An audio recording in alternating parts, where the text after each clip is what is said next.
Hi hello welcome back to my channel neeru'skitchenlab. Thumbnail చూసి ఆశ్చర్యపోతున్నారా? సాంబార్ ఇలా కూడా చేయొచ్చా అన్న తమ్నైల్ చూసి? అవునండి, ఇది చాలా స్పెషల్ అండ్ చాలా డిఫరెంట్గా చేసిన సాంబార్.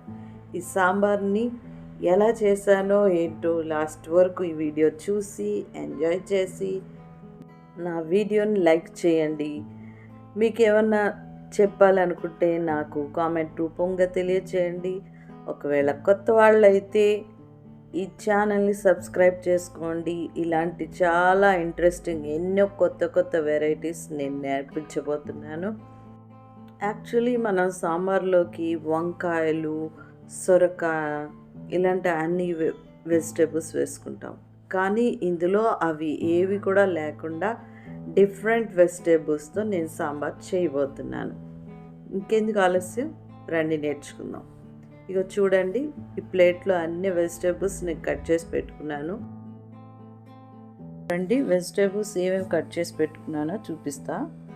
ఒక కీర, కొన్ని దొండకాయలు, ఒక క్యారెట్, 2 టమాటోస్, ఒక ఉల్లిపాయ, ఒక 3 పచ్చిమిరపకాయలు, ఒక మామిడికాయ, కొంచెం కరివేపాకు. అవునండి, మామిడికాయ వేసి చేస్తాం, ఇందులో చింతపండు వేయం. నేను ఆల్రెడీ ములక్కాడ ముక్కలు కట్ చేసేసి పెట్టుకున్నా, అందుకే మీకు అక్కడ ములక్కాయలు చూపించలేదు. ఇదిగోండి, ప్లేట్లో పెట్టుకున్నాగా ప్రతి వెజిటేబుల్ కూడా కట్ చేసి పెట్టుకున్నా. ఇప్పుడు చక్కగా పప్పు కూడా ఉడికించి పెట్టుకున్నాను. కుక్కర్ ఇంకా వేడిగా ఉంది చూడండి. అందులో ఒక్కొక్క వెజిటేబుల్ లేయర్గా వేయాలన్నమాట. ఫస్ట్గా ములక్కాడలు వేసి అలా తిప్పితే ఆ పప్పు అంతా కొంచెం ఆ మూమెంట్స్తో మెత్తబడిపోతుంది. ఇప్పుడు ఈ కట్ చేసి పెట్టుకున్న కీర, తర్వాత దొండకాయలు, అవి క్యారెట్, ఇవి టమాటోస్ 2 చీల్చి అలా మజ్జికి జాయింట్ ఉండాలి. కింద పైకి ఒక ఘాట్లు పెట్టినట్టు పెట్టాలన్నమాట, 4 ఘాట్లు. పచ్చిమిర్చి, ఉల్లిపాయ, ఇవి మామిడికాయ ముక్కలు చక్కగా నిలువుగా కోసుకొని పెట్టుకున్నా.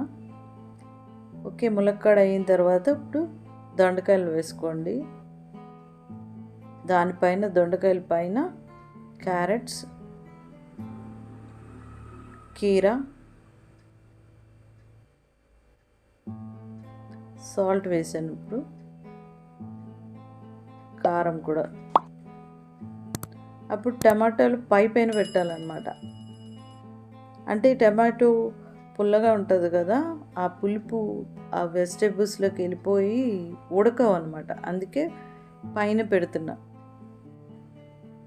తర్వాత ఉల్లిపాయ, పచ్చిమిరపకాయలు కూడా అలా సెట్ చేసా. దాని మీద ఇప్పుడు మామిడికాయ ముక్కలు జస్ట్ సెట్ చేయాలంతే, కింద కలవకూడదు, పప్పులోకి పైన వేసుకోవాలి. అవేంటంటే ఆవిరితో ఉడికినట్టు ఉడుకుతాయి. ఇప్పుడు మీకు కావాల్సిన నీళ్ళు పోసుకోండి. పోసుకుని చక్కగా అలా కుదిపేసి మూత పెట్టి మళ్ళీ గ్యాస్ మీద పెడదాం. ఇది ఒక్క విజిల్ వచ్చేలాగా గ్యాస్ మీద పెట్టి దించేయాలి.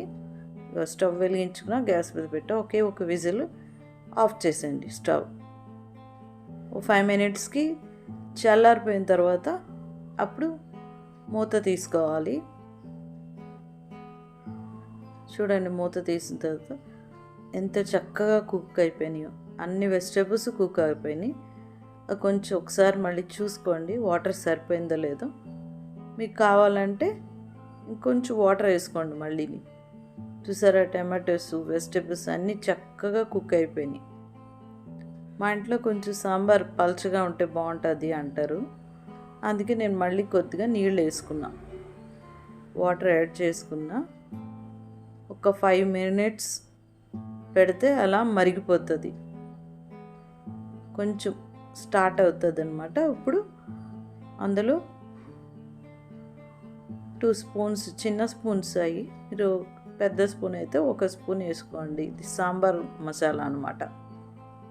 ఇది వేసేసుకుని నెమ్మదిగా అలా కలిపేసి ఆ స్టవ్ మీద ఉంచితే 5 మినిట్స్ చక్కగా సాంబార్ మరిగిపోతుంది అనమాట.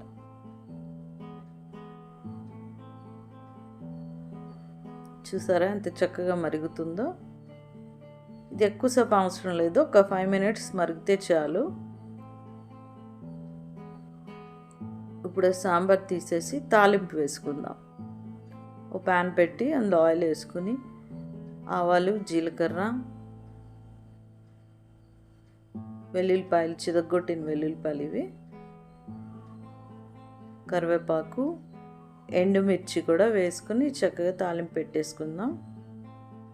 తాలింపు పెట్టేసుకుని ఆ సాంబార్లో కలిపేసుకోండి.